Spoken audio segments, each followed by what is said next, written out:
এই পৃথিবীতে যদি ভালোবাসা খাঁটি ভালোবাসা হয়ে থাকে তাহলে সেটা হচ্ছে মার ভালোবাসা। মার ভালোবাসার সাথে এই দুনিয়াতে কারো ভালোবাসাই তুলনা হয় না। আসসালামু আলাইকুম এভরিওয়ান, আমি আইমানের মা। আজকে একটা খুবই ইমোশনাল একটা ভিডিও নিয়ে তোমাদের মাঝে চলে আসলাম। আসলে হচ্ছে কুরবানি তো অনেক আগেই চলে গেছে। তো আজকে আজকে হচ্ছে অনেক দিন হয়ে গেছে আমার আম্মা কোরবানির মাংস আমাদেরকে পাঠাতে পারতেছে না। এখানে আমার ফ্যামিলি থাকি, আমার ভাই থাকে। তো মাকে যখনই ফোন দেয়, মা যখনই বলে যে মাংস রান্না করেছে বা মাংস নামিয়েছে, তখন মা খুবই মন খারাপ করে বা আমাকে বলে যে আমার অনেক পছন্দ হচ্ছে ঝরা মাংস। তো হচ্ছে মা আমাকে সবসময় বলে যে জরা মাংস খাইতেছি, তোমার অনেক মিস করতেছি। আসলে হচ্ছে মার ভালোবাসার সাথে এই দুনিয়ার কারো ভালোবাসাই হচ্ছে মানে মূল্যহীন। মা মা শব্দটা এমন একটা জিনিস যেটা দুনিয়ার কারোর সাথেই মিলানো যায় না। আমি কখনো বুঝতাম না মার ভালোবাসা কি বা মার যত্ন কি। আমি যে পরিমাণ আমার মা বাবাকে কষ্ট দিয়েছি, আমি আল্লাহর কাছে সবসময় দোয়া করি, আল্লাহ আমি যতটুকু নেকি আদায় করেছি সেই নেকিটুকু আমার বাবা মাকে আমার তরফ থেকে দিয়ে দিও। কারণ আমার আমার থেকে আমার বাবা মা যতটুকু আশা করেছিল তার থেকে কোনো কিছুই আমার বাবা মা আমার থেকে পায় নাই। আমি আমার বাবা মার একমাত্র সন্তান।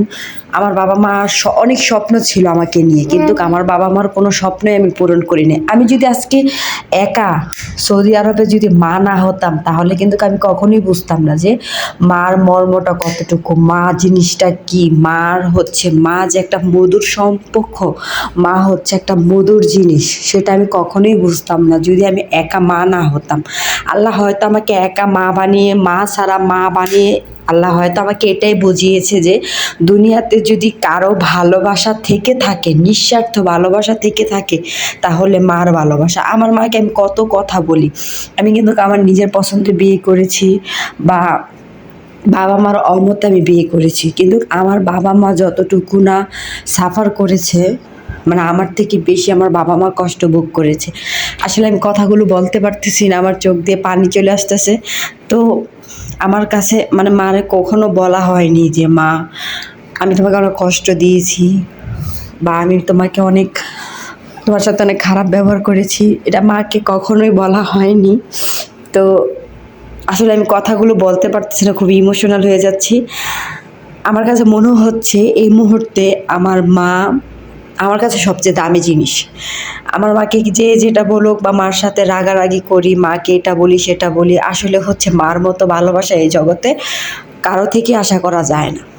মা হচ্ছে এমন একটা জিনিস, বিপদে আপদে কিন্তু মার বুকটাই কাঁপে।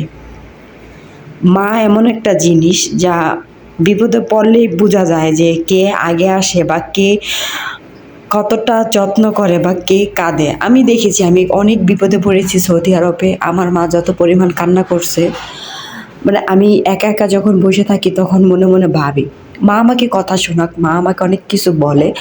তো সেই ক্ষেত্রে হচ্ছে মা তো বলবেই, আমি একজন মা, আমি আমার সন্তানকে বলি না? তো এটাই মাকে বলতে চাই, আমার মা যদি এই ভিডিওটা দেখে থাকে